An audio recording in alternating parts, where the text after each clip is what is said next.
right. Hello, Tracy and Mountain House residents. This is Gurtej, your host, and I have my co-host Parminder Sandhu today. And we have special guests Zach and Christina. We'll be discussing today about Measure X. Before we go into Measure X, I'll just put a disclaimer here. So from Six of Tracy, we are not endorsing or we are not against the measure. We are here to provide the information to the voters so that they can make an informed decision on November 3rd. So now I'll request Parminder to please briefly introduce him. Hi, guys. This is Parminder. So today we are here to discuss Measure X.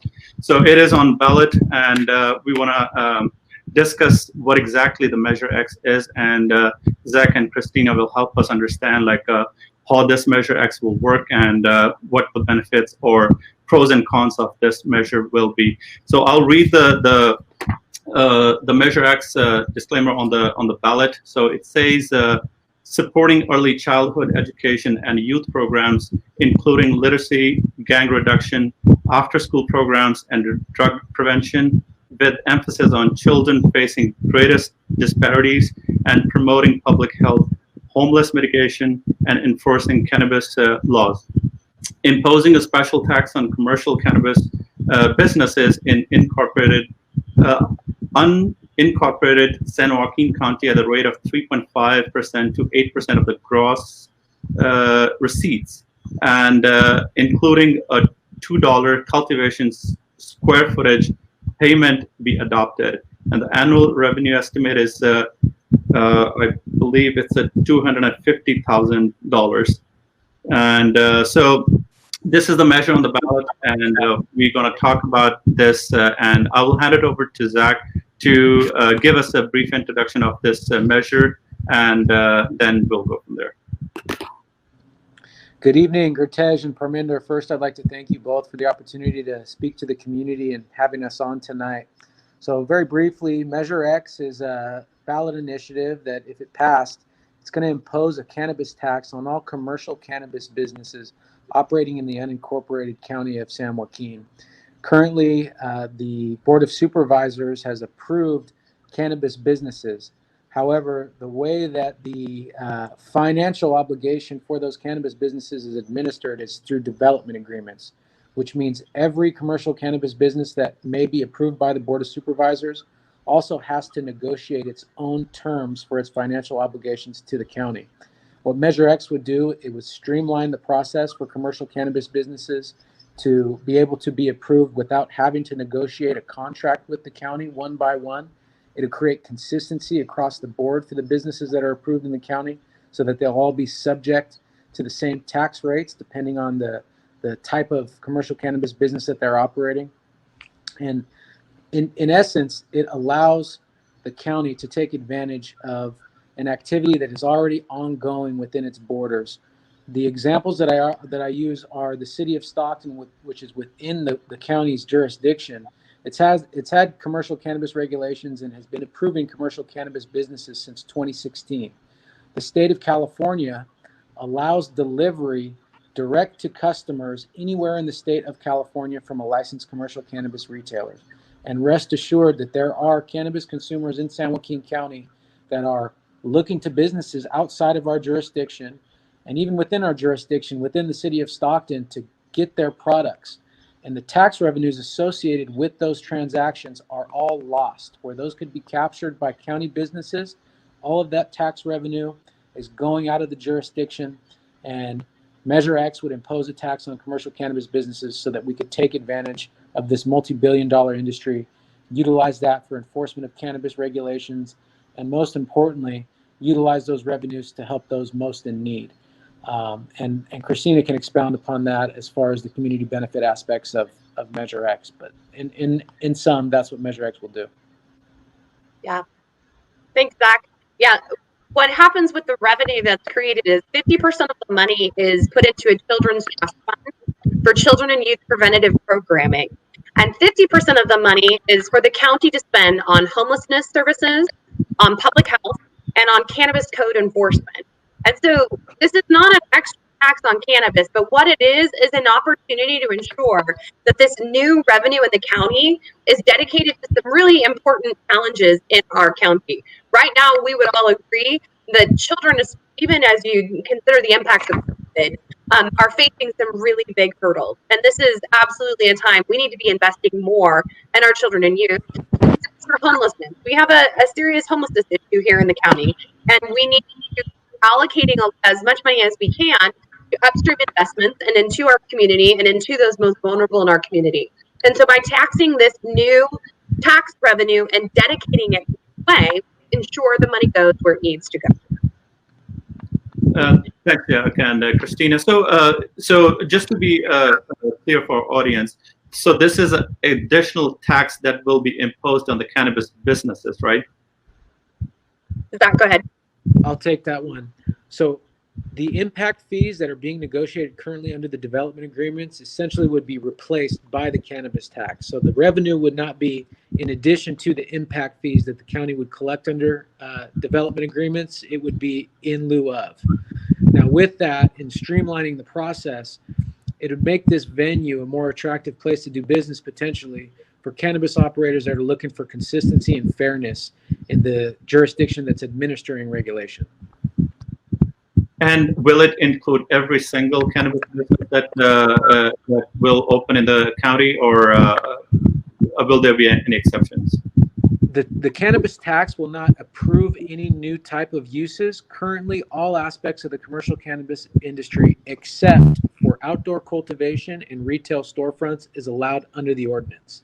So no outdoor cultivation, only greenhouses and rigid structures and indoor facilities, and no retail storefronts. However, direct-to-consumer delivery is currently allowed. Thank you very much, Zach and Christina, for explaining us what Measure X really is.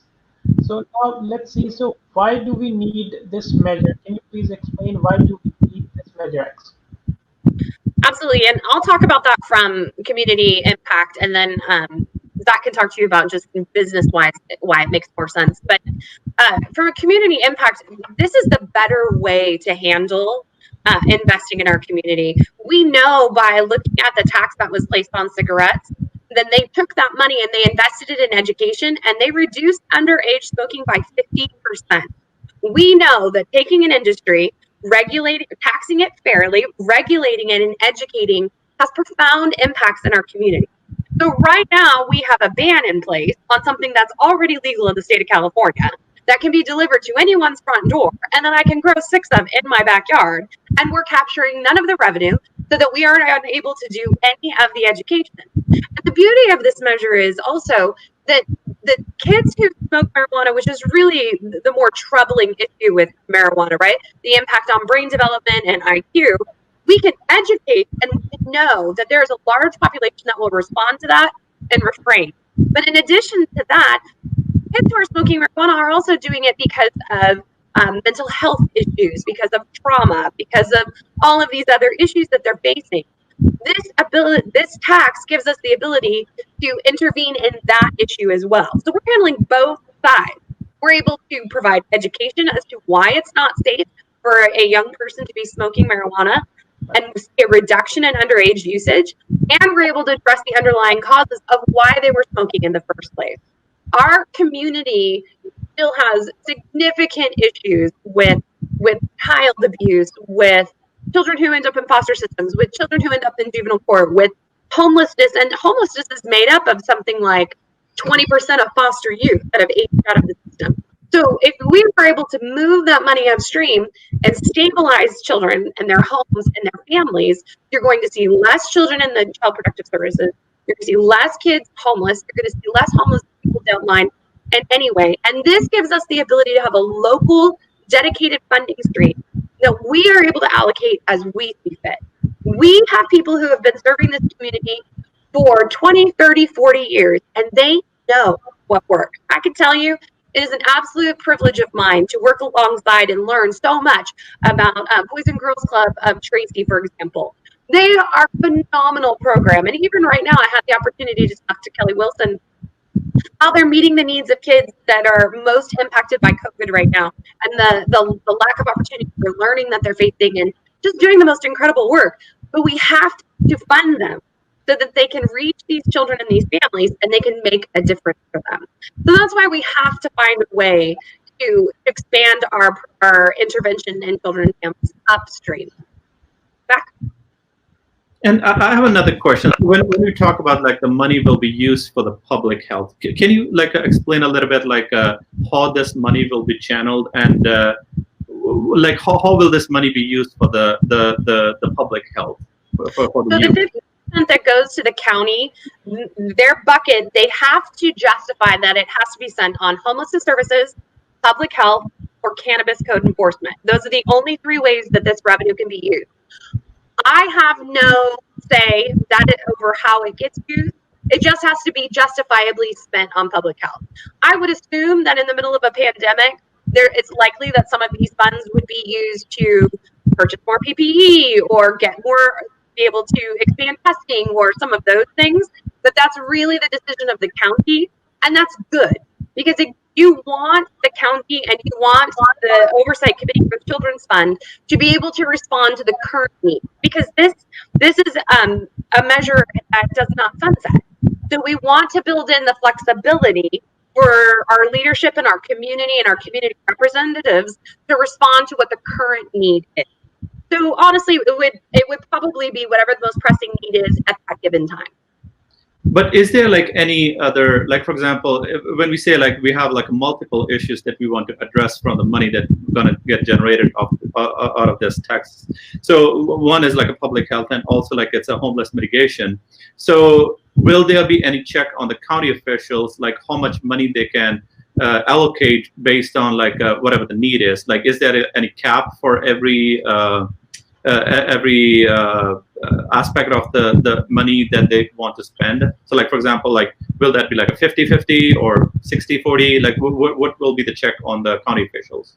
So the only legal requirement for the county is 50% must go to the children's fund, okay, and 50% can only be spent on public health, homelessness services, and cannabis code enforcement.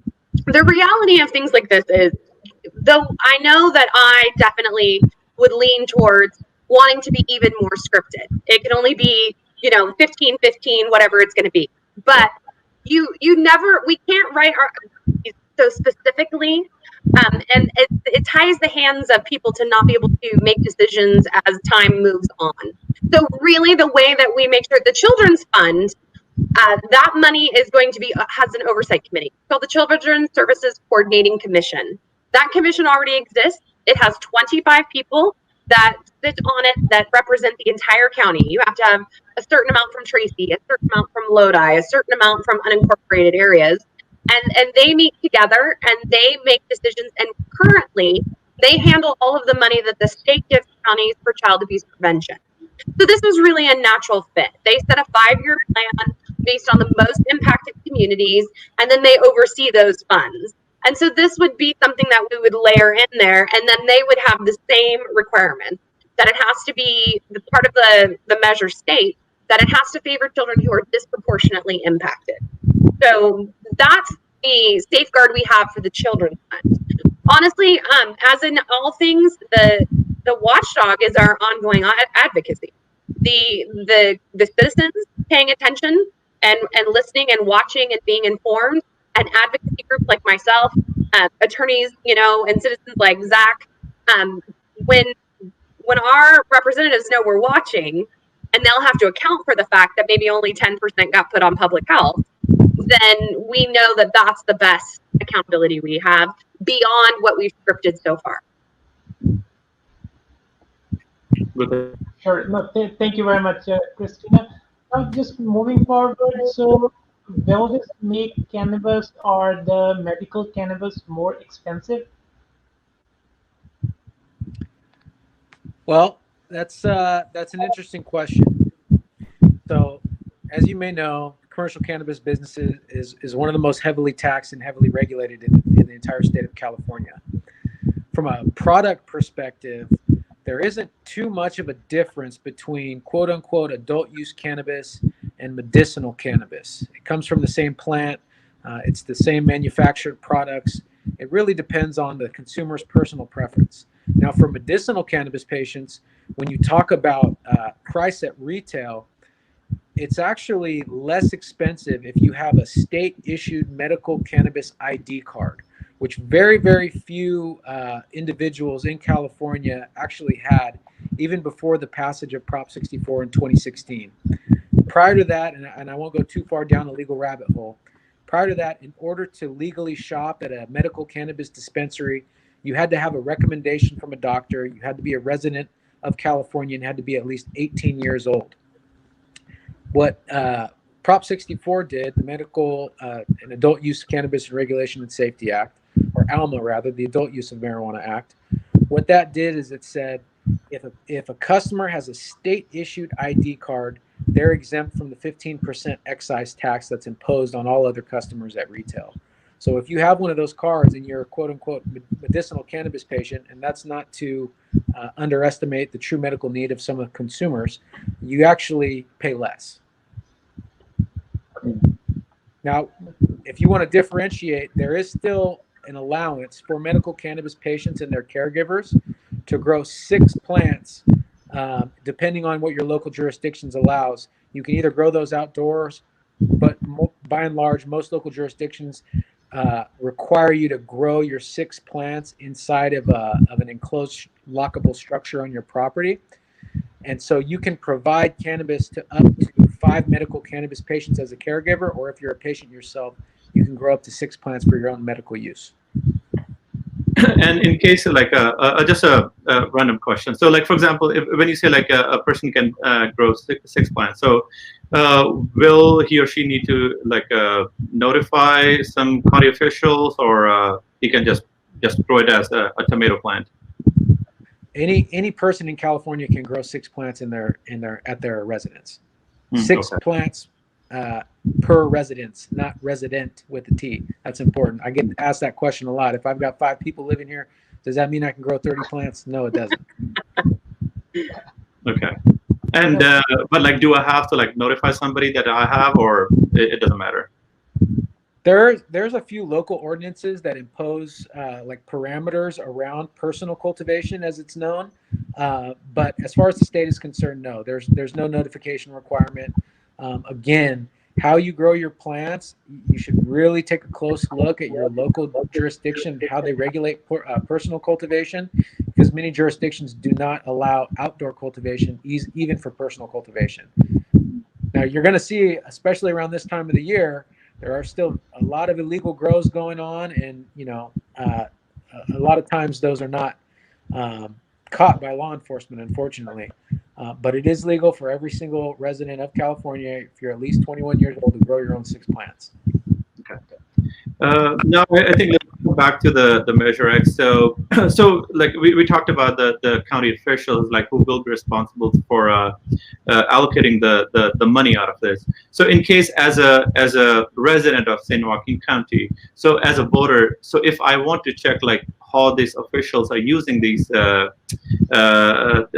assets, how can a person check that? That's actually something that's really challenging, because county budgets are huge and they're really confusing, and that's really where an organization like the San Joaquin Children's Alliance comes in. My job is to be a watchdog. Sometimes I joke that the San Joaquin Children's Alliance is the union for children. It's our job to watch and see that the things that they set as a priority and said they would do, that they do. So really what we do is we have built a coalition of nonprofits and leaders across the entire county. And I watch and pay attention and inform those people. And then a lot of times when it's time for action, that information is pressed out through their agency. So, for example, Kate Ruthstaller is the Executive Director of Family Resource and Referral.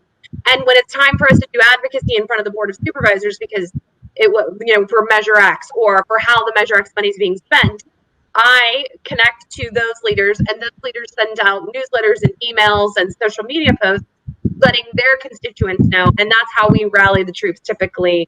But really, I don't know about, maybe more people are watching now, but watch your Board of Supervisors meeting. They're every other Tuesday. You can find them online. I know they can get long, but if you watch them afterwards, you can skip through certain parts. Learn to read the agenda and check in. Follow the agencies that you're passionate about, and see what they're talking about. Because honestly, if government is not representing us well, it's because we're not watching. And so if you just watch, if you watch your city council meetings, if you watch your board of supervisors meetings, it takes time, but you will learn the lingo and the departments and how things work. And public comment is a huge tool to us, to bring your friends and your neighbors there and submit a card and step up and speak your mind on behalf of your community. You have power. It's just that by and large, we've abdicated that power, and now we don't know how to engage it. And really, just start watching the meetings. They're always online. And another quick question about the public health, which is for especially for the children. Like, mental health has been like a big challenge in this world right now. So especially in the school-going kids. So will this money, like, which is also like for the public health, will there some funds be allocated towards like a mental health or towards the schools? Because a lot of this education needs to start at the school level. So will some of the funding will also go to the schools as well? So the funding, again, the win is we've secured the funding and we've secured the oversight committee and we've secured that it has to be for children and youth and it has to be for children who experience the most disparities. Beyond that, it's not heavily scripted, and there's a reason for that. If you were to say it had to pay for preschool, what if in 5 years the state decides to pay for preschool for every child in the state of California? Now we have to take it back to the voters, and it's a huge undertaking to put something on the ballot and get in front of enough voters to get it passed. So you have to write it with enough accountability that there's some certainty that what you want to get done will get done. And yet it has to be written with enough flexibility to allow for it to evolve to what the current needs are. If I was to guess, I would highly suspect that something like mental health is going to rise very quickly to the top. And the people who will be awarded the grants, again, I will have zero control over that. This is this body of 25. It'll most likely be what it is for almost all grants. There's a process. There's an RFP process. We put out, we want to do school-based mental health practices and services and programs, and all bodies would be invited across the county as long as you meet general requirements to apply for the grants and then deliver the services. So as far as I would understand it from right now, mental health, I think mental health is really everyone's top 3 concerns, period, across the board. I can't imagine it wouldn't float immediately to the top. And then beyond that, every entity that meets the requirements would likely be able to apply depending on what they're funding in that particular time period. Thank you very much, Christina. So as this Measure X, it is very much tied to cannabis. So there's a question in the voters. So does Measure X legalize cannabis? It does not, but I'm going to let Zach take that. That's really Zach. Sure, I appreciate that. And I think it's the most important thing for your viewers to keep in mind is cannabis is already legal across California. I think something like 70 some odd % of the population has tried cannabis in their lifetimes. Could be more than that. I think around 40 to 50% of adults have used cannabis in the last 10 years. It is worth $20 billion in the aggregate in the state of California. The commercial cannabis market in the last few years, it's right around $5 to $6 billion. The state has kind of undershot its revenue projections in 2019, but those numbers are trending upward as more and more local jurisdictions allow commercial cannabis in their communities. Cannabis is here. Cannabis has been here for many years. What's new, what's novel about Measure X and other commercial cannabis regulations locally is that commercial cannabis businesses are now being treated as commercial ventures.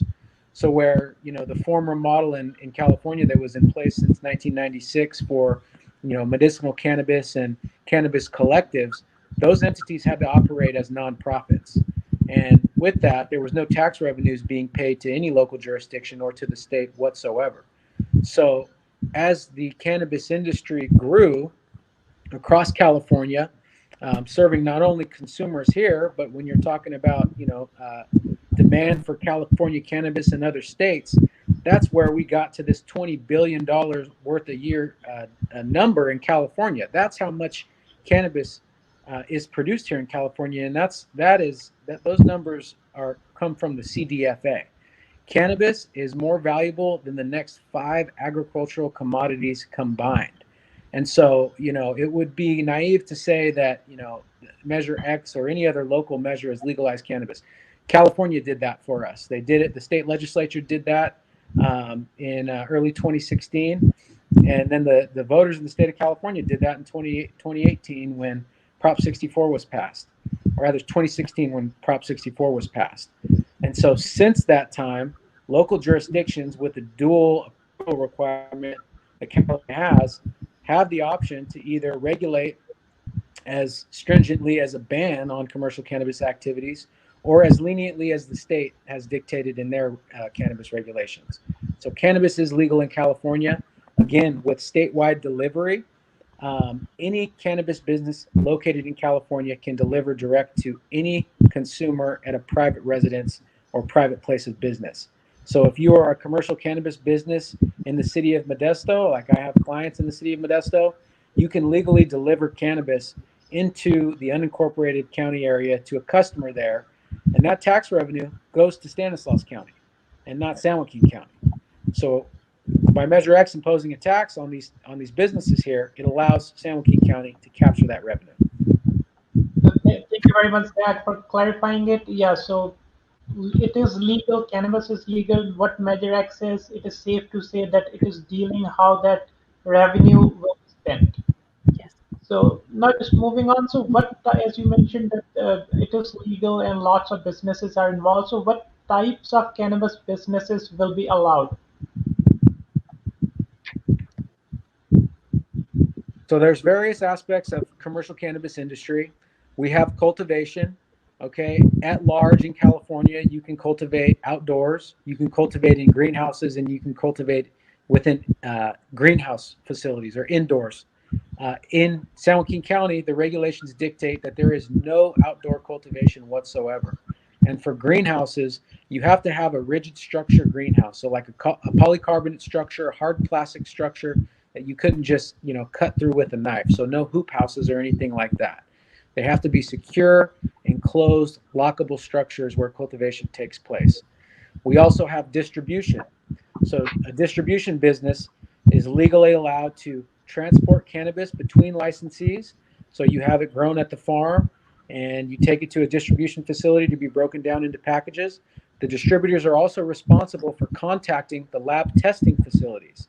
So all cannabis that goes to consumers at retail has to be tested for pesticides, has to be tested for heavy metals, it has to be tested for other microbiological contaminants like molds, before it can be legally allowed to be sent to retail to the customer.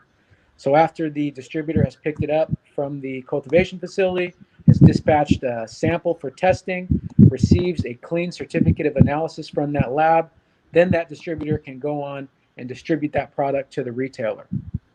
We also have lab testing facilities, as I just mentioned, and also retail businesses. So California, you can have a retail storefront if your local jurisdiction allows it, or you can have a delivery or retail with delivery. Here in San Joaquin County, there is only delivery allowed from a retail perspective, so no brick and mortar storefronts. Every other aspect of the industry is currently regulated here in San Joaquin County, albeit the financial obligations and the other administrative aspects of regulation are done through development agreements, which is a contract effectively between the commercial cannabis business and the county itself. No, thank you very much, Zach. Now I'll take it back to Parminder to lead us further into the conversation. Yeah. So so as you explain a lot of benefits of this the measure. So based on the taxes and how it will be used. So do you know who is opposing this measure? There is no organized opposition to Measure X. If you were to look into your ballot book, you would see an argument in favor, and there is not even an argument against that's been filed. Honestly, this is such a common sense approach to a legal industry that is going to help us derive a significant community benefit, that it's hard to come up with strong opposition arguments. It's done. It's illegal in California. There are already businesses being opened up in the unincorporated areas. There are already businesses in Stockton, and the significant fears of what would happen when those businesses open in Stockton have not manifest themselves. And so, as a children's advocate, I can sit back and say, we can regulate and control this in a way that I feel comfortable. As a mom, I feel like this is a better way to do this. I think as parents, we all know it's better to talk to our kids and educate our kids than just say no all the time. And as a citizen, this is just better governance. This is a better way to handle an industry. And I think because of those things, it's really hard to find a strong opposition argument. And another like kind of like a related question. So, will this measure also put some checks on how many business can be opened? Like, will it check that type of opening of the businesses? Because anybody can like open the business. Like, will it check like how many business license can be given? Will this measure regulate this or not? Zach, I'll let you. Yeah, similarly, I very much appreciate the opportunity to present not only on behalf of Measure X, but on behalf of the industry. As you know, there's a stigma associated with the cannabis industry. We'd have to chart our own course over the last 4 years, put our best foot forward in the communities that we want to operate in. And in doing so, we have engaged in philanthropic activities, and we are extremely appreciative to work with Christina, other children's advocates in the Children's Alliance, in working with the community to advance Measure X, because the economic potential for this industry is extremely compelling. And as we can play a part in the improvement of our communities through revenue produced by our businesses, we think that it's the best of both worlds. We have the opportunity to do business in our own communities, support our own families, and support others in need. And so, to Christina's point, cannabis is here. There are many illegal businesses operating in and around the county. There are a large number of legal businesses operating on the borders of our county. We're talking about City of Sacramento, Stanislaus County, Rio Vista, Contra Costa County. You go further south, City of Modesto, City of Merced, Atwater. All of these local jurisdictions across the valley, Tracy is moving forward, are taking advantage of participating in this multi-billion-dollar industry statewide, serve to improve their communities, and San Joaquin County should not miss this opportunity. We should take advantage of the economic impact that this industry carries and utilize that potential to benefit our communities. So thank you for the opportunity to present that. Thank you, Zach. So before we end, so as you are coming from a different domain, as Christina has her own expertise, so I'm pretty sure voters will have the follow-up questions. So I would request, Zach, you first please briefly introduce which background or which domain expertise you are bringing, and if the voters will have follow-up questions, how they can reach out to you to clarify the questions. Certainly. I'm an attorney, been practicing for about 6 years now, and over the last 4.5 years, my practice is focused exclusively on local and state commercial cannabis licensing, compliance, and local policy reform advocacy, meaning we advocate for the passage of commercial cannabis regulations to allow my clients and others the opportunity to operate legally in our communities. And so if you have any follow-up questions, you can reach me via email. It's zach@dravonconsulting.com. That's the name of my firm, is Dravon Consulting. That's ZACH@DRIVON consulting.com. Thank you, Zach. And now I'll request Christina to please share her expertise and for the follow-up questions, how the voters can reach out to you for clarification. Absolutely. So I'm the director of the San Joaquin Children's Alliance, and it's a county-wide organizational effort to advocate in front of the Board of Supervisors for the needs of children and youth. And so I work predominantly with leaders, educators, and nonprofit directors to move that work forward. Right now, I'm working pretty heavily on the campaign, so the best way to get a hold of me would be to email yes@x4sanjoaquin.com. No, thank you very much, Christina. And then, Christina, is there any website where the voters can directly go and find the relevant information? It's just like the email, x for sanjoaquin.com. Okay. Thank you very much, Christina. Thank you, Zach and Parminder, for being here and for informing the voters. And I'll again request the voters, please and please follow up with your thoughts, with your questions, and make an informed decision for November 3rd. Thank you all. Thank you.